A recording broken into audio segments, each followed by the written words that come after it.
दुनिया की सबसे पहली मस्जिद का नाम बताइए। सही जवाब, मस्जिद हराम। इस्लाम की सबसे पहली मस्जिद का नाम बताइए। सही जवाब, मस्जिद कुबा। अगला सवाल, मस्जिद हराम में नमाज पढ़ने का सवाब कितनी नमाजों के बराबर है?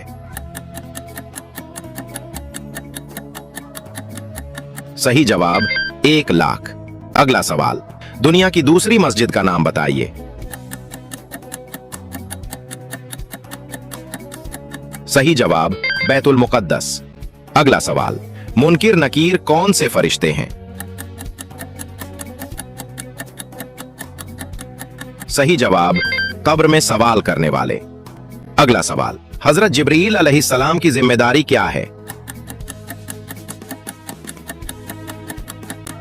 सही जवाब, वही पहुंचाना।